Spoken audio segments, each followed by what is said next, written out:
Still trying to work out this software. No, I think it's actually running. I don't see it on my other monitor.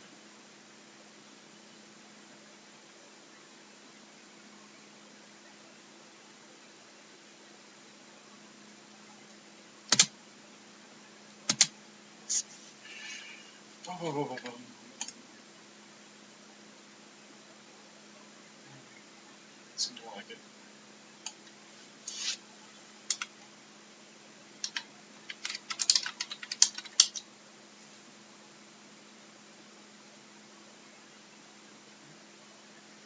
It was there. All right.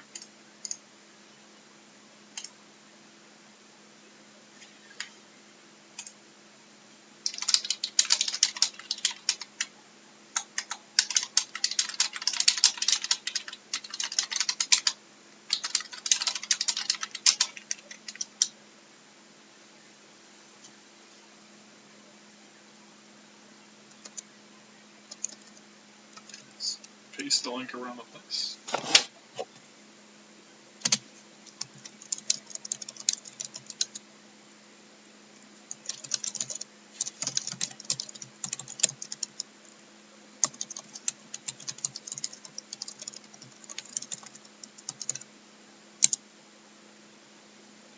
Hello, Travis. Just sending the link around. I still haven't got the hang of this stuff yet. It looks like the ones I queue up it doesn't come out on that link. Say let me.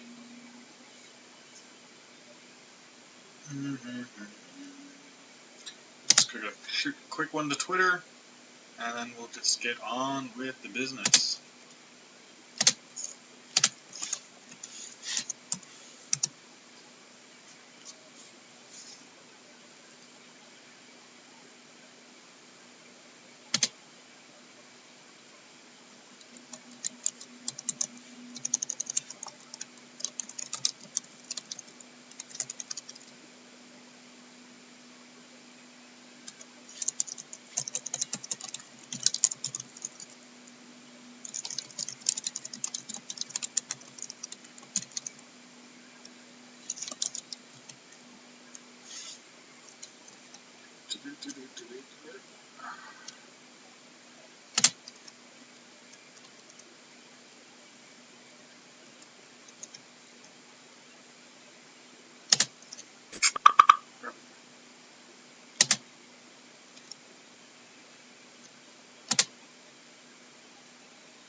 Okay, so anyhow, I will start. That's my attempt to get the link out there. This is going to be a little unscripted tonight, so we probably won't drone on for terribly long. Not a lot of people on live, but it's kind of like that last time they got a whole bunch of people watching the playback. So, hey, I'll talk to the people in the playback, whatever it is. So I was going to talk a bit tonight about cross-platform development. Last week, when I talked about some of the key differences between the Alexa platform and the Google Assistant platform.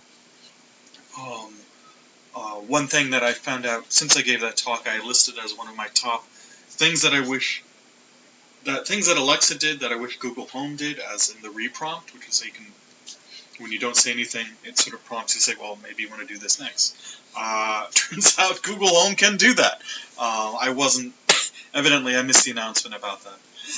Excuse me. But Google Home does support a reprompt. Not only that, they support 3 reprompts that you can say, okay, wait a bit, and if they don't say anything, say this, and wait a bit more, and then say this, and then wait a bit more, and then say this, which is actually kind of cool. So it gives you kind of 3 strikes before it drops the line. So they've actually one-upped Alexa there and given you a reprompt and giving you that sort of a cascading sort of thing like that. So that's actually pretty cool. So that's a correction to last week's thing there. So, cross-platform development. The 2 platforms, as I talked about last week, are actually pretty similar, and there's a lot that's common to both of them. There are 3 general porting strategies, which I will talk about at a future time. I haven't actually done all 3 of these, so I want to wait until I've got some actual, bites written down before I talk too much about them. But the general concepts were to basically do a simple one that comprises both, but is the common denominator of the two. You essentially only do what's on both platforms. The other approach is kind of the maximum approach, is to do everything that's on both and then filter it through at the end. And the third was kind of an approach where you do everything through API.ai, which is what Google Home likes to talk with. That also supports a plain text interface for chatbots, and then on Alexa to use a generic slot, which is a way of just capturing plain text, piping that to API.ai, and getting the information back.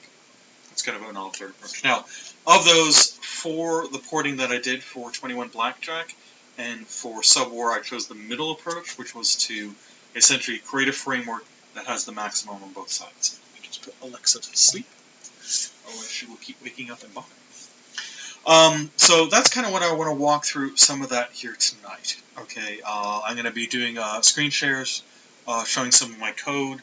I don't expect you to necessarily follow all of that along. It's mostly going to be there for illustrative purposes. Some of the code and some of the libraries that you'll see have been published in the public domain and are part of the Subwar project on GitHub. That was released initially for the Echo, but it did have a cross-platform structure to it, and that was the basis of what I did here. I have not pushed out the latest version of Subwar with the Google Home stuff in it. I couldn't do that while I was under NDA. Now I can, but I have to, it needs like code comments and things like that. So, but again, I want to give you a flavor for it by showing the stuff here and now. So let me flip over, and I should be able to do a screen share. I've got this stuff right. This wonderful recursive thing going on there. As you can see from the backdrop, my day job is in fact with IBM. It doesn't factor into this, and in fact, IBM is very generous about their employees doing their spare time, as well as they clearly and unambiguously state that anything I say or do and so forth is my personal opinion and does not reflect the opinion of IBM, the plans of IBM, or really anything at all to do with IBM. So just treat it as a sort of pretty backdrop for now. So when we go through all of this, the development I used for this was Java. I am the most experienced in I am most experienced in Java. That was a large part of my decision, and that should factor into everybody's decision. I'm not saying Java is better than anything else. I'm saying the important thing is what you are most conversant in. Of the languages for choice, I am most conversant in Java. I chose Java. There's not really anything here that I don't think you could do in Python. Node.js might be a little tricky, but you could still, if you love it enough, you could do it. I do not love Node.js, so I don't, but I'm happy that other people do. But that's what I was conversing with. So my deployed solution is a servlet running, in this case, on an Elastic Beanstalk server that has all the fun stuff in it and provides the webhook for it. We're mostly going to be looking at what went into the webhook, but we're going to start by looking at what goes on top of it. Now, where that starts for me, and let's pick Blackjack, I think it's slightly simpler, is the model. Now, if you've done a bunch of stuff on Alexa, you know that if you're around in the early days, there's a lot of us complaining about the fact that we had these different files we had to update. Alexa stores its audio model spread across a couple of different files. There's a JSON-based file of all of the intents in your audio model. Then there's a file full of utterances, which are all the different things you can say. And then there is any number of other files for each different types of custom types that you have. This is kind of awkward and difficult to maintain when stuff is in different places. So fairly early on, purely for Alexa development, I created my own file format .model. You'll see those things there, which has everything in one place. So I can keep all the information together, and then I have filters that then read this and output it into the requisite format for Alexa. That means it's all in one place. I can maintain it in one place, and I run it through my filter. Then I can just paste out and upload the files to source control. Other people have done this as well. This isn't particularly new or exciting. There are many people who have the same problem and do this as well.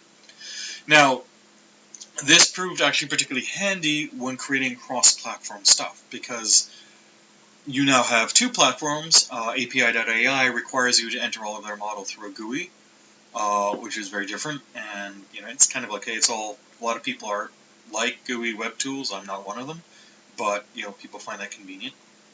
But for me, it was a challenge because I now wanted to keep the same audio model in two places, which is just a recipe for mistakes. So it turned out to be handy. I wrote this because then I wrote an exporter that exports that model into the format used by API.ai. API.ai allows you to export your audio package as a zip file, which contains a whole bunch of JSON files, or you can, and then it will also import from that, which is kind of handy. So in this case, I just had to write another filter that reads the same file and it puts it into, outputs it in a zip file format suitable for API.ai. That means I can edit and maintain my audio model in one place. Right. Let's do this. This will make the stream a little better. I might said that, but whatever. Additionally, where this came in handy is once Alexa went to multilingual stuff, suddenly we now are faced with, oh, well, we need to externalize our strings. Bad me, I hadn't done that in any of my apps. I thought that Alexa was still going to be a year and a half away from going multilingual, but surprise, it wasn't.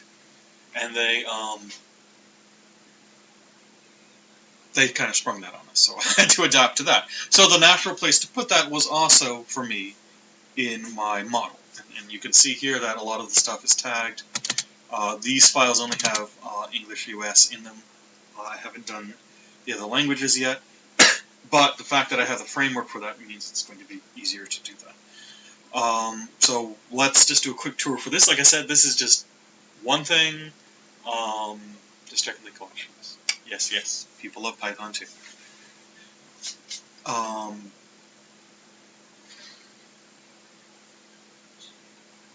Restart. Right.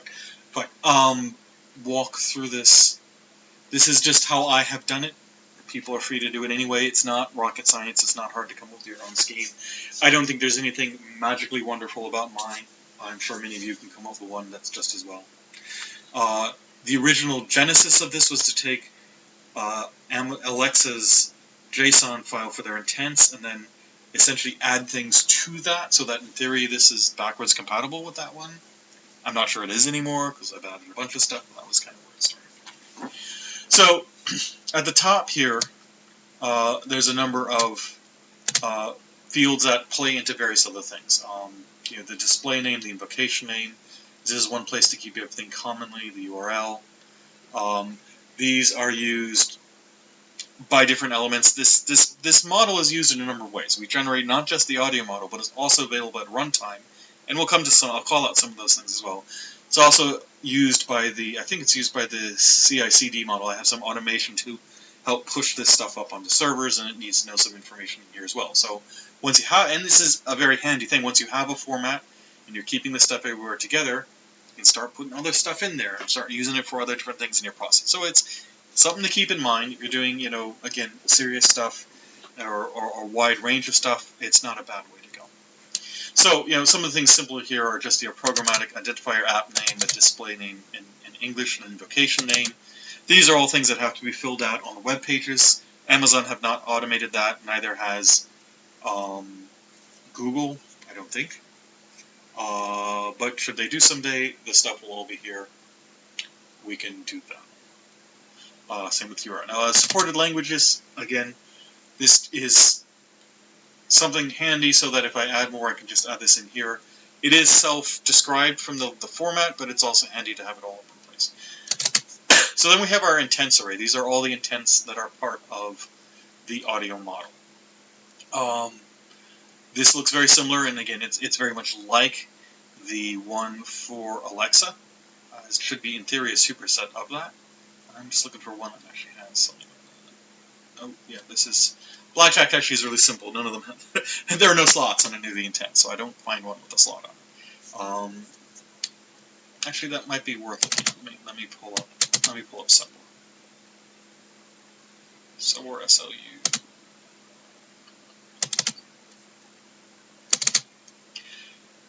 These things are in a slightly different order there, so let's look at like fire or something. Assuming it has a slot. Fire. Okay, here we go. And some of the process is actually read this file and write it back out again, which kind of scrambles the order things are in, so it's kind of annoying, but well, here we go anyway. So we have the ID for the intent, in this case fire. Okay, we can define this sort of slots. Now in this case here, you can see the type of slot it is, the programmatic name. And in this case, because it's a custom slot, I can point it at a dictionary. Now, we define dictionaries elsewhere in the audio model, which you will see. But that, again, is a handy sort of way to keep everything together. That's kind of becomes your custom type in Alexa. So, boom, everything gets crammed into one file here. That's how the link is made there. Now, you note that we also have a utterances section. Okay, instead of having a separate file or even a separate data structure from that, we have it right here. We can keep it all together.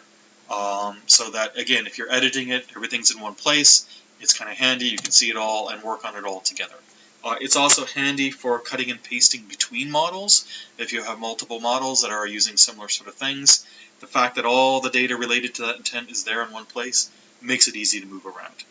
In my model file format, I actually have an inheritance thing. You can actually essentially include one model from another model, which means that you can have multiple. It's like Star Lanes, which I'm actually wearing my Star Lanes t-shirt today. There's going to be 4 companion games. Star Lane, Star Squad, Star Trade, and Star Scout. But there's a certain amount of overlapping gameplay. It's very handy. That's all kind of together, and the others can include that. But what it comes down to is some of your stuff here is easy to move around when it's all grouped together. So the utterances are right there with the slots. Also, the multiple languages you can put all together here. You just see English US here, but when I do German, I can find cheap German translation. That can be placed in right here, and I got it all together, so that's kind of handy.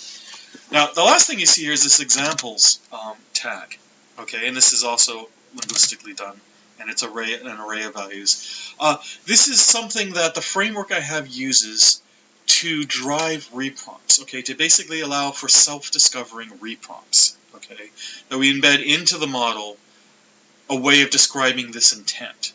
So at runtime, as I said, at runtime, it also knows about this model. It can sort of say, oh, well, what could I say here? And let's give an example of that. One of the things that I like to do is have this sort of, discoverability is difficult in audio apps because there's no, like, right-click. There's no, say, hey, help. But nobody wants to sit there for 10 minutes listening to it describe every single command in detail. So either you could say help and a particular command, in which case, again, then self-reference itself here to get the information. Or you can say help, or just in your reprompt, rotate through the different commands, and here is a way to automatically discover what it can do. It makes it able to push a lot more into your base code rather than having it in individual hard code itself. So that's a nifty thing to put there in your audio model.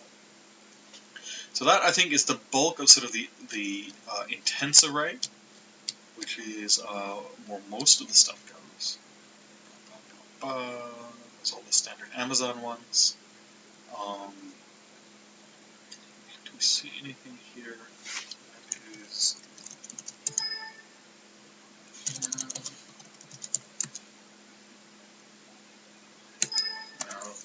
anyways. I have a way that you can turn on and off intents for specific platforms. There's a way to put in an intent that only works on Google or intent that only... Oh, here we go, Target. So you can see this one here. What is this? This is North. Only works on Alexa. And the reason is that on Google, they have a much more accurate custom type thing. So I have a move custom type that has North, Northwest, and everything in it, and I don't need separate intents for that. But Alexa doesn't do that well. It kind of confuses its audio model. So on Alexa, I have separate intents for the different cardinal directions, and on Google, I have one that covers them all. But I can use this switch, and the filter reads the switch and outputs one to one, and the other to the other like that. And forgive me, my cat is getting affectionate once more as it taps too. If I don't pet him, he will claw me. That would make a much more interesting video, but just bear with me. Alright, so, intents. We go back down, and we get to the intents. This is the standard stuff we saw before. Let's skip text for now, so what I want to show is... Here we go, dictionaries. So as we saw referenced above, we can define dictionaries, which are essentially become your custom types on Alexa. And entities, is what they're called on Google Home, but it's the same sort of thing like that. But we define them here in the audio model, keeps it all in one place instead of having to have separate files. Now you note here that it's not a flat list. If you're used to Alexa, Alexa just has a list of custom types. They're all a flat list. They have them there like that. However, Google Home does not. One of the things I highlighted in my last talk is it's actually kind of nifty in that it allows you to have synonyms. So you can specify a custom name, but you can also specify what they call aliases for it. So for example, here, north-northeast, you can see is, well, it could be north-northeast, one word, or north-northeast. I wasn't really sure how it was going to parse it, so I kind of wanted to have them both there. But I can do that in this format, and when it gets filtered for Alexa, they all come out in a flat thing. When it gets filtered for Google, it actually takes advantage and does the synonym thing. Now, actually, what is kind of cool is that as I said, it knows about the model at runtime, so my runtime code, when it gets a value in from Alexa, it says, oh, okay, maybe this is an alias for something, looks at this all runtime, and if it sees this as an alias, it does the automatic mapping to map it back to north-northwest from north-northwest. So that saves complexity in your actual code, something you could put into your base class. So that's actually pretty handy. Oh, of course, I'm doing screen share. You cannot see the cat, so it doesn't matter. So, anyhow, that's the dictionaries. That's a cute little thing there. The rest of it is the text. I have essentially extracted all of the text that's ever spoken to the person and stuck it into this big array here. It's indexed by the language. Other languages would go in here. It's sort of a format that many translators are familiar with, so if you're actually getting it professionally translated, they can deal with it. The first item is a key, which in fact bears a striking resemblance to the text itself. And then either one or more text to look up for that key. Very frequently, one of our recommended things that we have here is that you have at least 3 answers for everything that's answered. In the sense that, if it's saying the same thing every single time, it gets pretty boring. We go in for highly interactive games. There's a lot of banter back and forth with the players, and if it says the same thing every time, players get bored. So the idea is to have multiple things. That's kind of built into the model here. If you just have a straight one-to-one thing, you only need to fill in one sort of value here. But if you want to do multiple ones, it's easy enough to do multiples. Another interesting aspect is that for parameterized things, since this is Java, Java has a way of being able to put in extra parameters. So you can see, we were torpedoed by blah. Because when you go multilingual, grammar is different. And you need to be able to, move things around. And there are some of them here that there is a way in a syntax for changing the order. It's like you do, for example, it says we were torpedoed by blah from the blah. Well, in German, it may not be natural to say the words in that order. So you can actually put the text in there. I think you do something like %$1s or $2s, and that explicitly says which argument to take, so you can actually move them around. Some of my files I do this for some stuff. Now, a particular feature of this app is that I have these little escapes where I can insert this, and it does parsing later to work out what the captain's name is and to stick that, and what their title is, and stick that in. So that's much more application specific. Okay. Blah, blah, blah. Any thoughts on breaking out each language into language set of strings to its own files for maintainability? Or is it best to keep it together because of the word pirate structure? It is certainly, as I said, I have includes, so I could put them in separate files and then just include them in separately like that. I haven't had anything translated yet, so I don't know. I think To some degree, translation companies like that. If you can give them, okay, here's a file in this format, now just give it back to me with all the strings translated into the new stuff. That's handy, so that might be handy for that. Split this out, put this in a separate file, and just include it. I've seen that done. Sometimes they like them together for context. What I do not do, that translators would love, is to tie these text responses to the intent that they're likely to occur around. Now, obviously, there's not a one-to-one thing, so it's not that simple. But translators really like to have context. Okay, so many of these are sort of like, oh well, say this and then say this and then say this, which I've broken up into 3 separate things. They really like to know that they occurred together, so they can provide context and do stuff. I have not done that with this. That's a little harder to do. But translators do like that. It is something to think about. My first job in IBM, which was Lotus at the time, was I joined the company in Dublin, Ireland, where they did localization. So I certainly know the state of the art 20 years ago, but that's now something to take into account. Okay, so I think that is a quick tour of the audio model, which is a good place to start for cross-platform development. Poke any questions you have into the chat there. I'm trying to keep up with those. That I will move on. Of course, I lost my train of thought. So some of the output, anyway, I'll just quickly go through that. When it dumps the output, the zip file is the zip file that you can import into API.ai.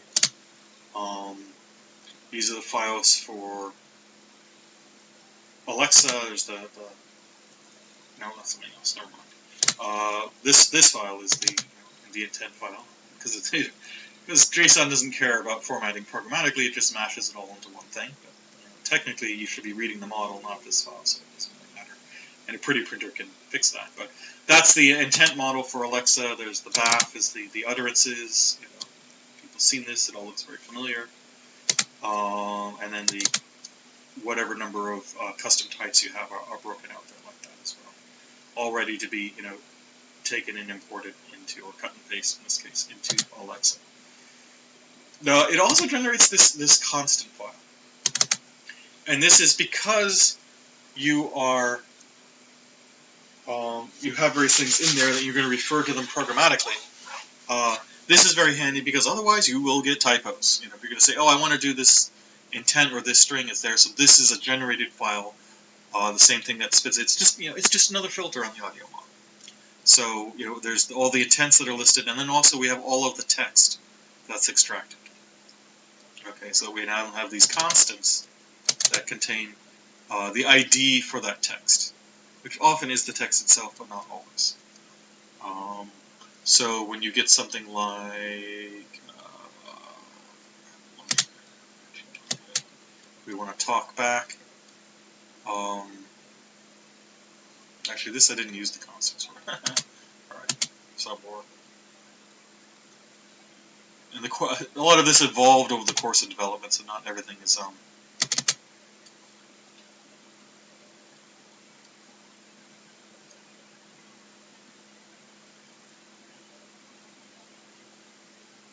Alright, so something like here, we're saying we're going to respond, and we're going to spawn. We use the constant from the generated constant that then points into our audio model and has the actual data in it.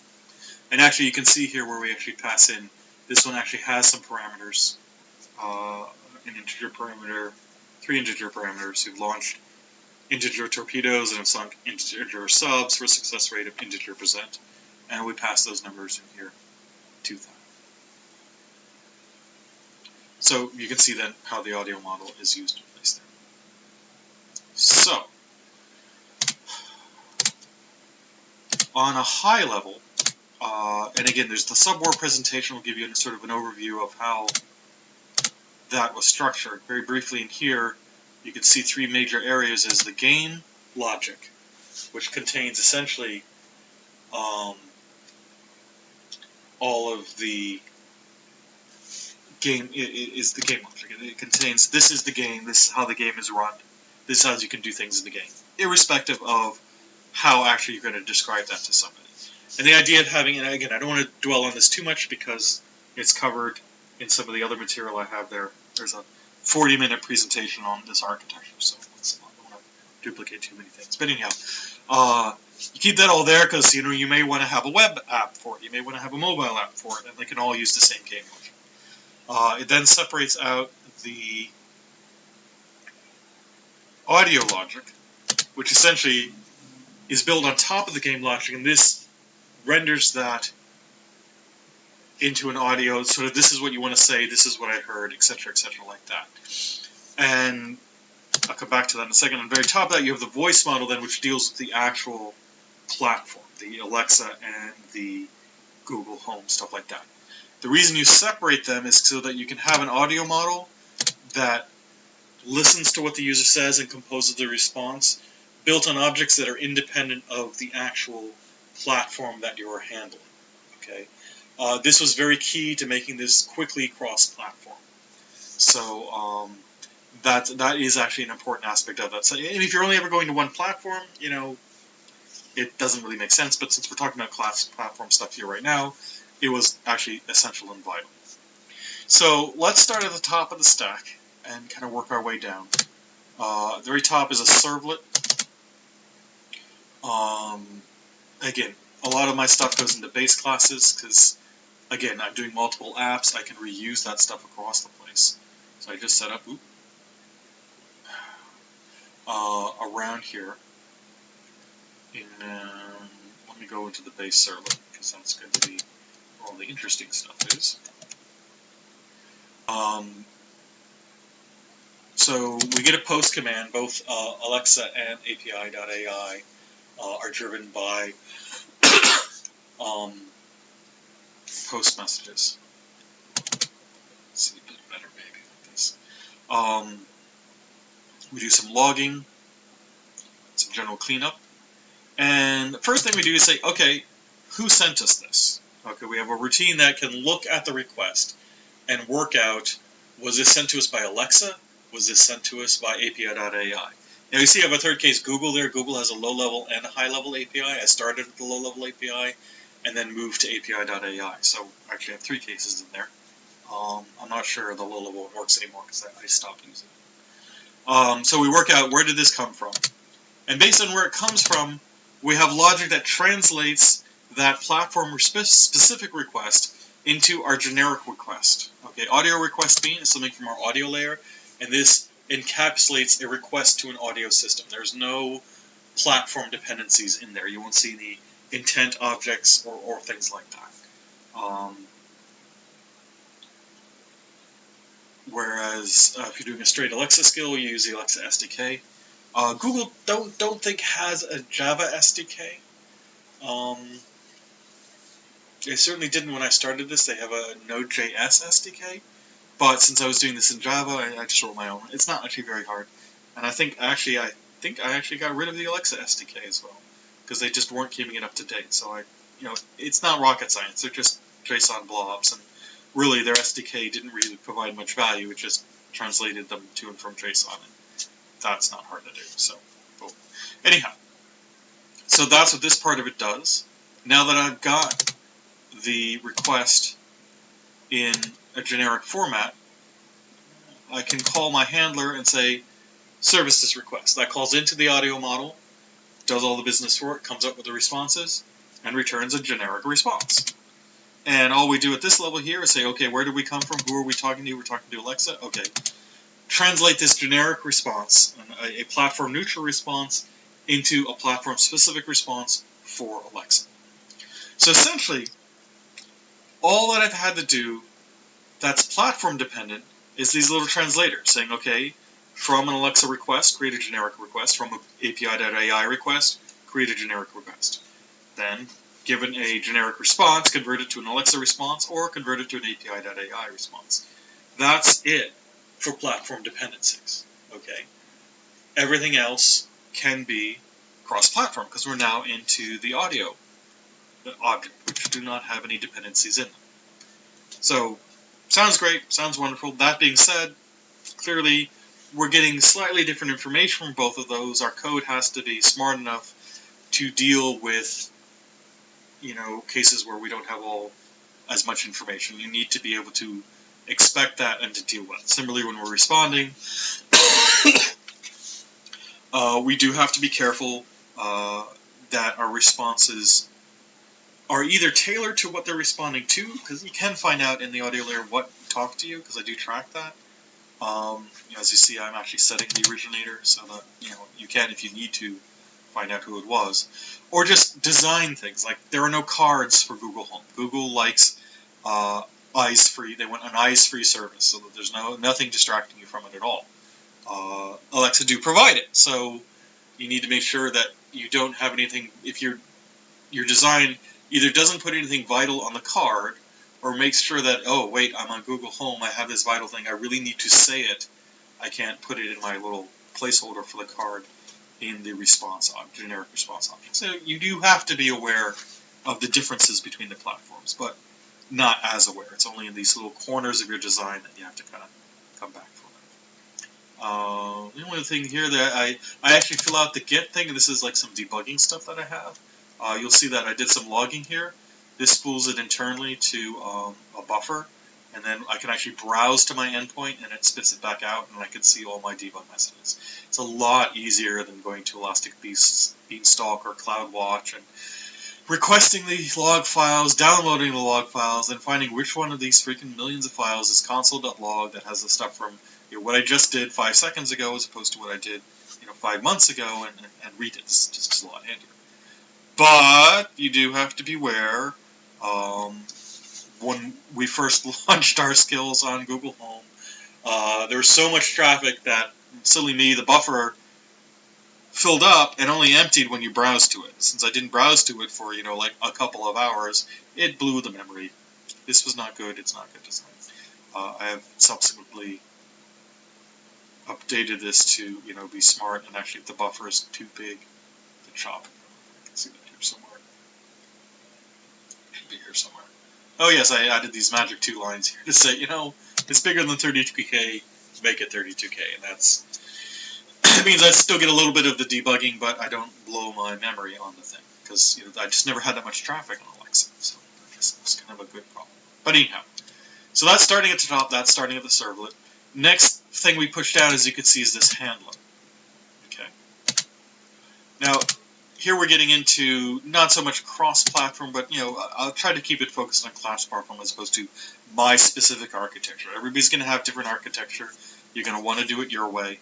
That's fine. Come up with the sort of thing. For that, I'm not trying to say this is the be-all, end-all, best sort of architecture ever. Where is it? Oh, it's under that.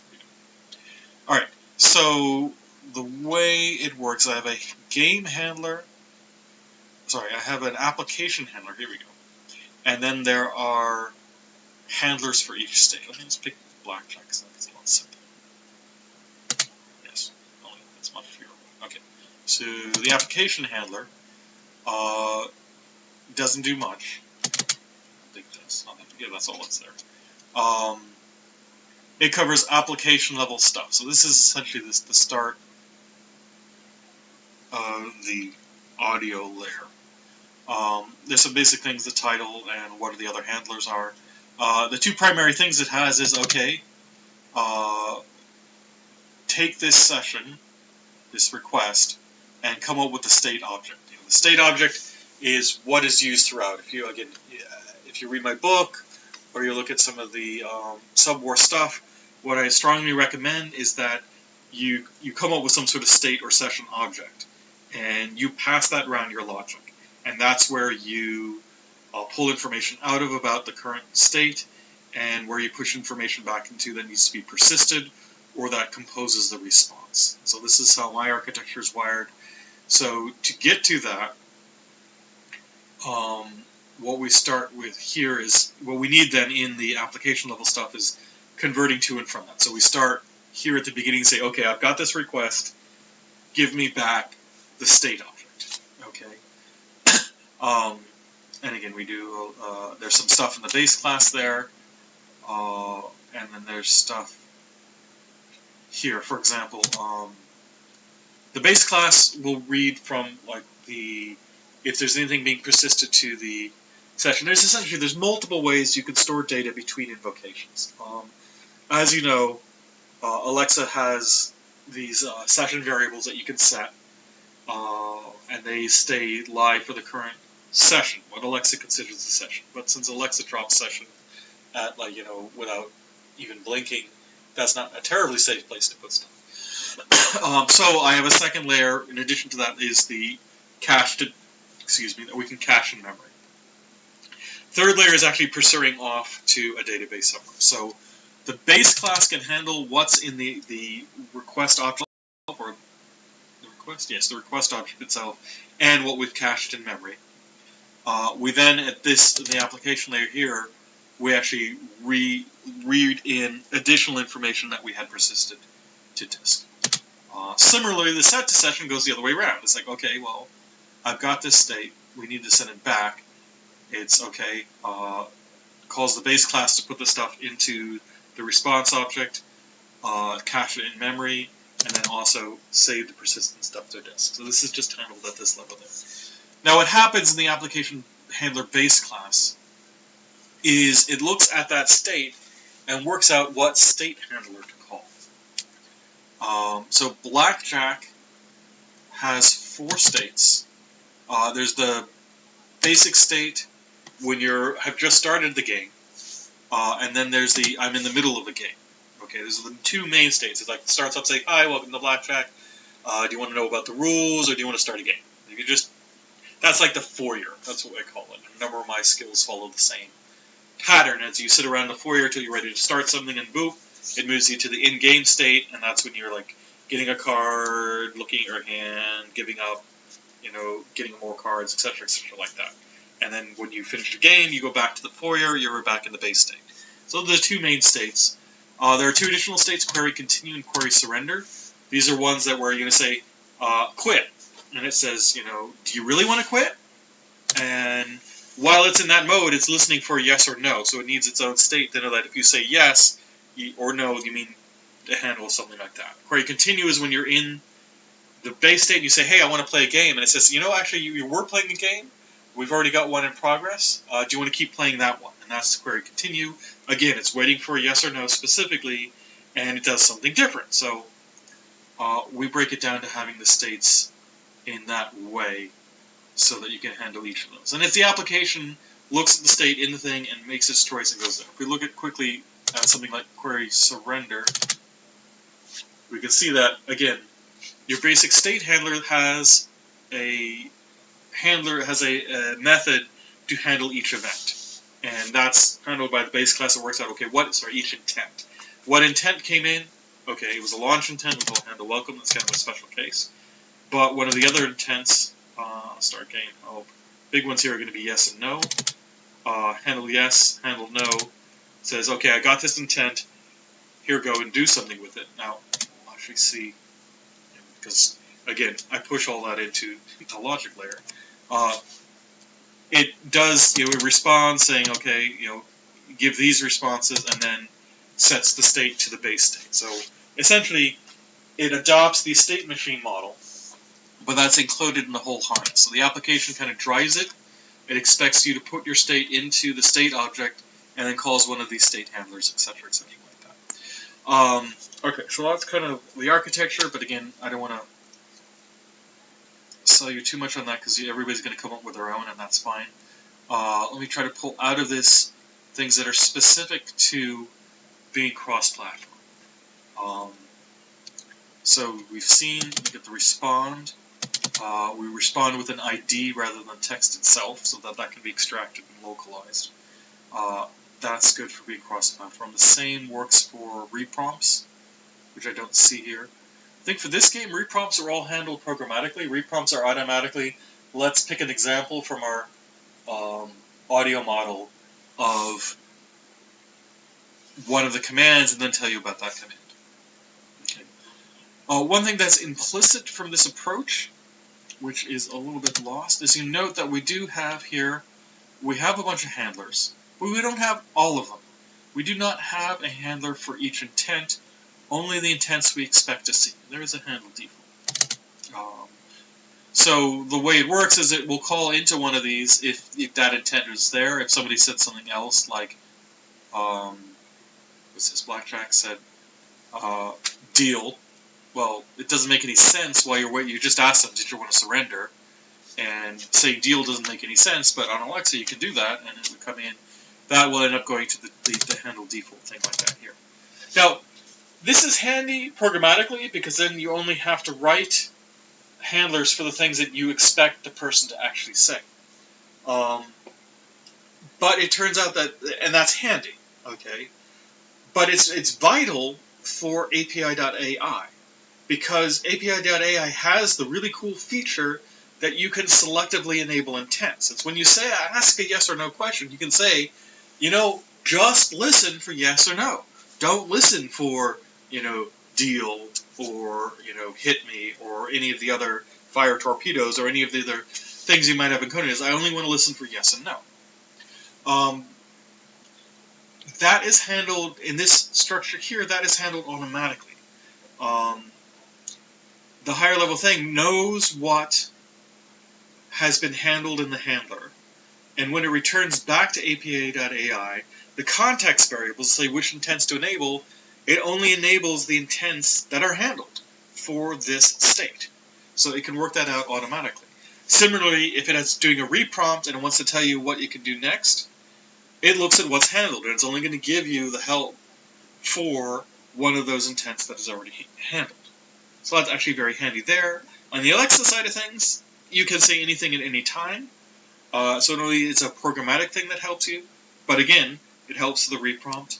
And we have this handle default, which allows you to, okay, this is Alexa, somebody can actually do this, it can come in here. Now, the other thing where this melds well is API.ai does have the concept of a default intent, or rather a fallback intent, that if you say something off the wall, my favorite phrase is the wife of the Portuguese sailor has the sink plunger in her handbag. It will go, I have no idea what you're trying to say here, and calls the fallback intent. That's handled in here by calling handle default. So that's how both of them are handled. So this is a way, as I said before, you have the choice. You have to handle what each platform can do. Okay, if you want something that is fully featured and looks and runs and sounds native on each platform. So in this case here, it means being able to support those features that API.ai surface, but also to be able to degrade gracefully and handle them in an elegant way on Alexa. And that's one example of those features there. We have the selective enablement in API.ai, which you do want to take advantage of, but you don't have it on Alexa. That if you have a structure like this, that melds to both, and you have a simple job for the person writing the code to just follow the things here to make it work on both platforms in the best way. There's things like add medium pause. That's another little linguistic thing that essentially it's going to put in some SSML. The SML is slightly different on each platform. Alexa supports, for doing something like sticking in a pause, it supports a break, and you can say short, medium, long, or X long, or X short, or XX long, I think. There's a couple of syntaxes for describing it linguistically. API.ai does not support that, but you can say 1 second or 2 seconds. Here's a case by abstracting that out, you can choose to put in one or put in the other, etc., etc. So you see a couple of those. I don't see any ones here, but there are places where I do fill out the cards and can specify information to go on the card specifically, which gets ignored for API.ai, but of course then provides information back to Alexa there. So I'm not going to get into the game launcher because that's not pertinent to being... By having layer, we already know that that's going to be cross-platform. That is, I think, most of the stuff I wanted to cover. I apologize if it was probably a little confused, but I hope that it gives you some sort of insight into the sort of ways you can structure your program to make it easier to go cross-platform, both on Alexa and on Google Home. So just let me check chat, see if there's any questions. I've stunned everybody into silence. Not a lot of questions there, but we do have this like 8-second delay, so there might be some coming up there or whatever. It's not actually a huge amount of work. Now, creating a big structure, I mean, if you're going to do a whole bunch of things, creating a big structure like this is a lot of work. That actually took me more time than making the actual things themselves. But if you're planning on doing a lot of skills and you really want to have them on multiple platforms, it's worth putting the time in to create a harness that can do these sort of things. Because then when you come to do it on another platform, it's just, oh, okay, boom, boom, boom, you just fill it in like that. I mean, if we look at things, I think I probably have the bulk of my code is in the common libraries that's used for every single skill I have.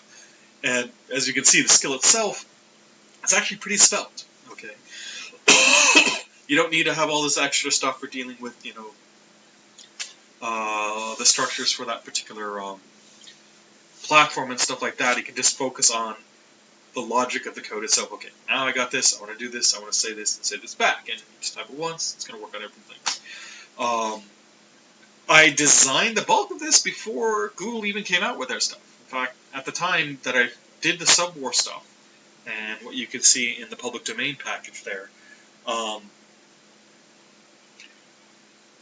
Google had said we're not going to have a third-person API. So I'm like, well, okay, but let's prepare anyways. And as it turned out, they did. It proved to be very handy. I still got caught out by a few things, like selective enabled intents. I thought that was awesome.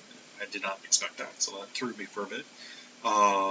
Then Alexa released multiple languages, and that threw me for a bit as well. So I had a bunch of rototilling to do in my little harness. But now that it's there, I'm able to turn things out. I mean, I've got a client contract right now, and I just started laying out the base code for that tonight, and it's just really simple. Just, well, libraries are there, and just block out my states, stub out the intent handlers, and I've got all the structure there. All I have to do now is put in the actual logic of what they want done. But that's what's unique to each skill. And that's what you want to be able to focus your time on. If you're trying to deliver things quickly, if you got a client, or you're trying to roll it out and you don't have a lot of free time because it's just a hobby, then that's great. And nothing hobbyists love more than creating infrastructure. It's like, let's create some libraries and share them on open source. That's a good sort of thing. And having that up there on GitHub is great for your resume. So do that. Publish stuff to GitHub. Put your GitHub link on your resume if you're applying for jobs. As someone who's just hired people this year, that's the first thing I look for. It's awesome. So do it. Okay, let me check. Thank you, Laura. You're amazed by my progress. What can I say? You're very kind. Okay, coming up towards the hour. Don't see any more questions. Not sure that I have much more to drone on about. Thank you for attending or for watching this later. I'm going to vaguely try to do these once a week as long as I have something interesting to talk about or something that I think is interesting to talk about. If the number of reviews go, or the number of people watching, or the number of times it's been viewed start going down, I'll probably stop. I only want to spend my time if it's useful to people. If you have topics, please feel free to suggest them. You can ping questions on here. I'll try to get back to them later. I am frequently seen in the various Slack channels. Let's see, Google at home.slack.com, and Travis will remind me. Actually, Travis, did you put a comment in there with the links to the Slack? I can't remember what the Alexa one is called. I'm looking at the web thing there. But there's an Alexa Slack channel, which actually has many Amazonians on it. So they hang out there too and can frequently, occasionally be helpful. There's a lot of other the community for also vibrant. I sit there and moan a lot, so you can ignore me. Something useful, that's great. The Google Slack channel is also very handy. Google is allergic to Slack, so the Google people don't hang out there. There's an API.ai forum, but I've not really found it to be very useful. It's mostly a lot of people asking questions and no one giving any answers. And since API.ai is more than Google Home, there's a lot of stuff about the other things you can do with API.ai, which is great if you're doing those other things. If you're not interested in Google Home, it's not that interesting, so that's not been a great resource. But, again, that's one way to reach out and contact me. I mean, Zazazu.com, you can find the links and post stuff there, whatever like that. I'm open to suggestions for other things to talk about. I'm probably going to skip next week because it's like holidays, whether it's Christmas or whatever else you want to celebrate. Most people are not that interested in listening to me drone on about audio apps, so I'll spare you. But first week in January, I'll start up again. I think what I want to look at is talk through the three different approaches I outlined. I kind of want to do a little more research on them because the one I've mostly followed is what I showed you tonight, which is the let's do everything for both sides. That's it. Time for the closing music.